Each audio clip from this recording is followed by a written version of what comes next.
बिस्मिल्लाहिर्रहमानिर्रहीम मा यफ्तहिल्लाहु लिन्नासि मिन रहमतिन फला मुमसिक लहा वमा युमसिक वला मुरसिल लहु मिन बादिही वहुवल अज़ीज़ुल हकीम। सदक़ल्लाहुल अज़ीम। अस्सलामु अलैकुम वरहमतुल्लाहि वबरकातुहू। जैसा कि आज आप टाइटल पे देख रहे हैं, बड़ी से बड़ी मुश्किल हल होंगी इस अमल से।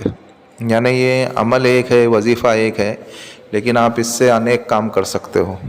जैसे अगर आपके ऊपर अगर कर्ज़ हो चुका है, बहुत ज़्यादा कर्ज़ हो चुका है, वो उतरने का नाम नहीं ले रहा है, कहाँ से कोई सबील नज़र नहीं आ रही है, तो आप इस अमल को करोगे तो इंशाअल्लाह फिर वो आपका कर्ज़ जो है वो अल्लाह रब्बुल इज़्ज़त के फ़ज़ल व करम से उतर जाएगा। आपको अगर औलाद नहीं है तो आप इस अमल को करोगे तो इंशाअल्लाह अल्लाह रब्बुल इज़्ज़त की ज़ात से उम्मीद है कि आपको वह औलाद हो जाएंगी। या कोई ऐसा पेशेंट है या कोई ऐसा मरीज़ है कि जिसका इलाज ना मिलता हो और डॉक्टर ने जिसे जवाब दे दिया हो, जिसकी दवा ना मिलती हो, जो ला इलाज है, तो आप इस अमल को करेंगे तो इंशाअल्लाह अल्लाह रब्बुल इज़्ज़त उसे भी शिफा कुल्ली अता करेंगे, अगर उसके मुक़द्दर में है तो। और अगर मुक़द्दर में नहीं है तो कुल्लु नफ्सिन ज़ाइक़तुल मौत, यानी हर जानदार चीज़ को मौत का मज़ा चखना है। और अगर ऐसा कोई बड़े से बड़ा काम अटका पड़ा है जो किसी से हो नहीं पा रहा है, आप हार चुके हो कि ये काम मेरा होगा कि नहीं होगा, तो आप अगर इस अमल को करोगे तो इंशाअल्लाह अल्लाह रब्बुल इज़्ज़त के फ़ज़ल व करम से वो काम आपके सामने होता हुआ नज़र आ जाएगा और आपकी अक्लें हैरान हो जाएंगी कि ये काम इतना बड़ा था, ऐसे कैसे हो गया।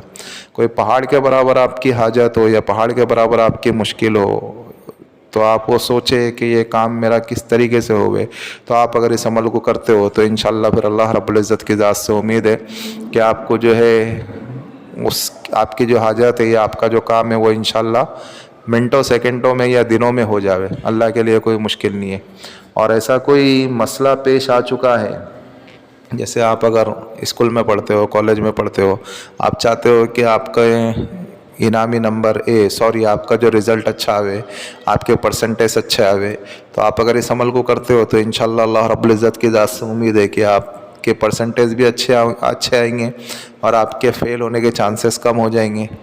और या आपको अगर बाहर अदर्स कंट्री में जाना है, आप अगर चाहते हैं करके कि मेरा वीज़ा लग जावे, या जो प्रॉब्लम है बीच में एम्बेसी में, जो सारी की सारी जो प्रॉब्लम जो बीच में होती है, तो वो प्रॉब्लम ख़त्म हो जावे और मैं आफियत के साथ अदर्स कंट्री में, बाहर कंट्री में चले जाऊँ, तो आप अगर इस अमल को करेंगे तो इंशाअल्लाह अल्लाह रब्बुल इज़्ज़त आपको जो है, आपको अदर कंट्रीज़ में आपके जो सपना है, आपका जो ख्वाब है, अल्लाह रब्बुल इज़्ज़त उसको पूरा कर देंगे।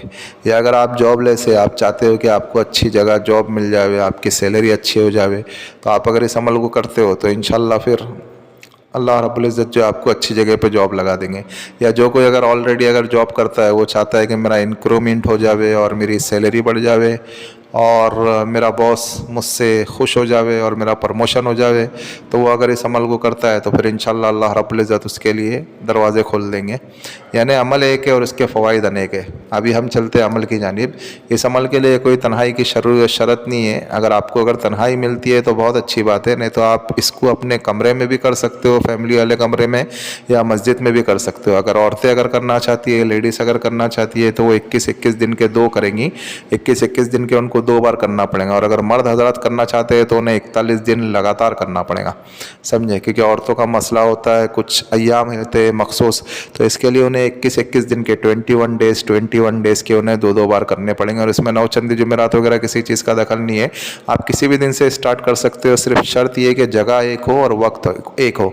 आप अगर मस्जिद में कर रहे हो तो आपको 41 डेज़ मस्जिद में करना है। आप अगर अपने घर में कर रहे हो तो आपको 41 डेज़ एक ही जगह पे और एक ही वक्त में करना है। बस घर के जो लोग हैं, घर के जो अफराद है, वो आपको डिस्टर्ब नहीं करे। तन्हाई इसके लिए कहा जाता है ताकि आपको सुकून के साथ और आपका ध्यान एक ही जगह पे हो, आपको पढ़ने में मज़ा आवे और आपको कोई डिस्टर्ब करने वाला ना हो, इसके लिए तन्हाई अमलियात में कही जाती है। तो अभी आपकी मर्ज़ी, आप अगर घर में भी करना चाहते हो तो बस आपको कोई डिस्टर्ब नहीं करे, आपको कोई परेशान नहीं करे और आपका ध्यान पढ़ाई की तरफ रहे।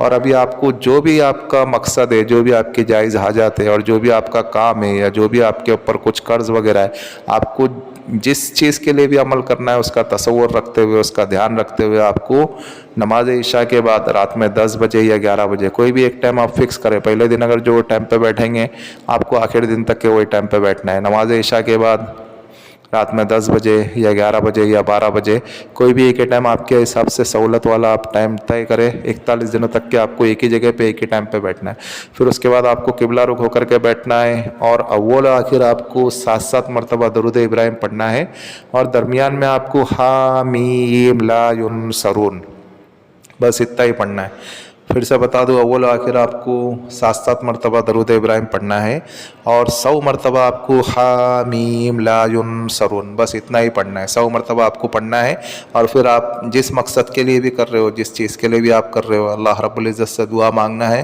اور دعا مانگ کر کے آپ کو اٹھ جانا ہے۔ پھر جو آپ کی روٹنگ لائف ہے، آپ کو کھانا ہے، سونا ہے، یا جو بھی چیز آپ کو کرنا ہے آپ کر سکتے ہو۔ بس اس کے بعد جو ہے پھر آپ کا جو بھی مسئلہ ہو 41 دنوں تک کہ آپ کریں، پہاڑ کے برابر قرض ہو، پہاڑ کے برابر آپ کے مسئلے مسائل ہو، پہاڑ کے برابر آپ کی حاجت ہو، یا آپ جس چیز کے لیے بھی کر رہے ہو، 41 دنوں تک کے ٹھیک اسی کا تصور رکھتے ہوئے پڑھیں گے، اور 41 دنوں تک کے ٹھیک اللہ رب العزت سے وہی مانگیں گے، تو اللہ رب العزت آپ کے کیسے بھی مسئلے مسائل ہو وہ ٹھیک کر دیں گے۔ اور یہ جو حروف مقطعات میں سے جو حامیم ہے نا، یہ حامیم، اس کے ترجمہ صرف اللہ کو معلوم ہے۔ الف لام را، یہ بھی اللہ کو معلوم ہے۔ الف لام میم صاد، یہ بھی اللہ رب العزت کو معلوم ہے۔ اور ایک نون، یہ بھی اللہ رب العزت کو معلوم ہے۔ ایک یہ کاف ہا یا عین صاد، یہ بھی اللہ رب العزت کو معلوم ہے۔ یعنی یہ لہو قرآنی میں سے ہے، اور نون یہ بھی لہو قرآنی میں سے ہے۔ یعنی اس کے جتنے بھی ترجمہ ہے، اس کے جتنے بھی مخفی راز ہے، وہ اللہ رب العزت کو معلوم ہے۔ لیکن جو اگر اس کی پڑھائی کے اوپر اگر پابند اگر ہو جاتا ہے، جیسے ہم نے تو آپ کو یہ ایک طریقہ بتایا 100 مرتبہ، آپ اگر اس کے علاوہ آپ اگر روزانہ اگر اس کو اگر 1000 تک کے لے کے جاتے ہیں، یعنی آپ کو یہ تو عشاء کے بعد تو 100 مرتبہ ہی پڑھنا ہے، جیسے 5 نماز میں آپ اگر 200 مرتبہ یا 100 مرتبہ یا 150 مرتبہ آپ اگر لے کے جاتے ہو، یا پھر آپ اگر اسی عمل کو کرتے ہو، 100 مرتبہ آپ پڑھ لیے، اول آخر 7 مرتبہ درود ابراہیم، اور پھر اس کے بعد جو آپ 100 مرتبہ یہ پڑھ لیے، تو یہ آپ کا عمل کمپلیٹ ہو گیا۔ پھر اس کے بعد واپس آپ 15 منٹ یا 20 منٹ یا آدھا گھنٹہ رک کر کے آپ اگر 1000 مرتبہ اگر اس کو اگر پڑھتے ہو، تو اس سے اللہ رب العزت آپ کی بند تالے یعنی کھول دے گا۔ بولتے نا کچھ ایسے تالے لگے ہوئے ہوتے ہیں ہمارے گرہ کے اوپر، ہمارے دماغ کے اوپر، ہماری عقلوں کے اوپر، اللہ رب العزت وہ چیزیں کھول دیں گے، اور اللہ رب العزت آپ کو جو ہے ایسے ایسے نظارے کرائیں گے، اور ایسی ایسی چیزیں اللہ رب العزت آپ کو بتائیں گے، اور اس سے آپ کی حاضرات بھی کھل جائیں گی، اس سے آپ کو جو بہت سی چیزیں معلوم ہونا شروع ہو جائیں گی، اور اس سے جو آپ موکل کی تذکیر کر سکتے ہو، حمزات کی تذکیر کر سکتے ہو، پریا کی تذکیر کر سکتے ہو۔ بہت سے عمل اس حامیم لا ینصرون میں جو اس مختصر سی ویڈیو میں آنا ممکن نہیں ہے، بس آپ اس عمل کو کریں، اور دعائے خیر میں ہمیں بھی یاد رکھیں۔ اور بھائی یہ جو ہمارا روحانی وظائف چینل ہے، آپ اس کو سپورٹ کریں، سبسکرائب کریں، اور جن لوگوں نے سبسکرائب کر دیا بیل آئیکن کو بھی آن کر دے، تاکہ اس سے ہماری نیو آنے والی ویڈیو کا نوٹیفیکیشن ملتا رہے، اور شیئر کرے دوستوں مسلمانوں میں، ایسے بھی تو ہم کئی ویڈیو شیئر کرتے ہیں، اس ویڈیو کو بھی شیئر کر دے۔ اگر کوئی عمل کرنے والا بن جائے تو اللہ رب العزت اجر عظیم مجھے بھی عطا کرے اور آپ کو بھی عطا کرے۔ اور عمل کے متعلق تو ہم نے ساری چیزیں سمجھا دی ہے۔ پھر بھی اگر کسی بھائی یا بہن کی اگر کوئی چیز اگر سمجھ میں نہیں آ رہی ہے، تو وہ اس واٹس ایپ والے نمبر سے ہم سے رابطہ کر سکتے ہیں۔ ملتے ہیں نیکسٹ ویڈیو میں، دعاؤں کی درخواست۔ اللہ حافظ۔